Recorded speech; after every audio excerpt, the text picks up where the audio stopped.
is time for our Muni moment. And the big story in Munis is the price of PREPA, the Puerto Rico electric utility. Those bonds are falling after a judge overseeing its bankruptcy ruled that bondholders can claim less than 1/3 of what they were seeking. So you can see that big drop off in price right there. Let's bring in Eaton Vance Management co-head of municipals, Craig Brandon, for more. Craig, what do you make of this decision? Why was the market so caught off guard? Well, I think they're caught off guard because the creditors, the bondholders, had an agreement from the fall with the FOMB, the Federal Oversight Management Board that's managing the bankruptcy. And that agreement was at 70 cents on the dollar. And I think most people thought that that was about where the bonds were going to come out.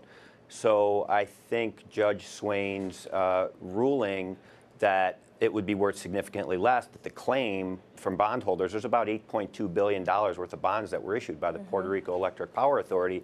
They reduced that claim to about $2.38 billion. So that was a significant reduction to your claim, which then reduces, your potential recovery. So I think that caught the market off guard a little bit. Yeah, and of course, the drop in price really reflects all of that. This has been an ongoing battle since 2017. So it's been 6 years, 6 long years.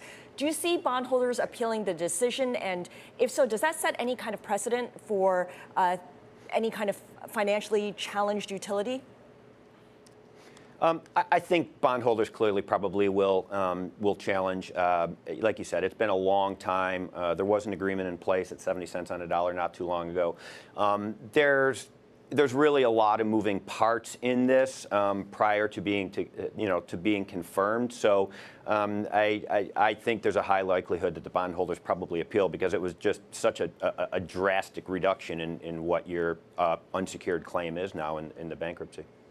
Craig, I want to broaden the conversation out a little bit here, given that we are towards the end of the first half of the year. There's been a lot of discussion here about, I guess, what was surprising in that first half and how it shapes investment decisions in the second half. And one refrain that I keep hearing from fixed income investors, whether it's in the Treasury space or in the municipal space, is a lengthening of duration. Yeah, I've been a fan of slightly lengthening duration a little bit. I think, especially in munis, right? Munis are so technically driven, where investors have generally done well by buying after big trade-offs. So last year, the muni market, based on the main Bloomberg index, was off about 8.5% last year. So, a lot of people look at reversion to the mean. It's a very retail-driven market. There was about $120 billion taken out of 40 Act funds last year. So with the Fed looking like they were probably going to start moderating a little bit going into the end of 23, and with muni technicals theoretically coming back as sort of wind in your sails, wind at your back, I think it was appropriate for people to take a little bit of duration risk. So yeah, no, I was definitely in that camp. When you look at the market right now, the muni market, that is, Craig, here, is there still an advantage here, price advantage, yield advantage, tax advantage relative to some of the other asset classes that have popped up in terms of returns over the last few months? Yeah, I think there is definitely some attractiveness in the muni space. So if you just look at sort of from a yield perspective, right?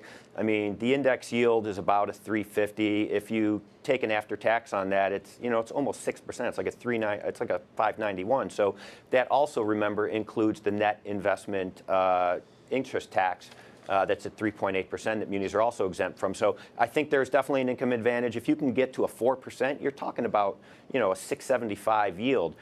What I also think the opportunity is, as I mentioned, when flows do turn around and come back in the market, muni issuance has been very low this year, right? Muni issuance is down over 25% from last year. It's down over 30% from 2 years ago. So again, if some of that $120 billion that we lost last year comes back into the market and, issuance remains low, you can really see prices gap up just because if issuance doesn't keep up with it, there's not a lot of bonds around to buy.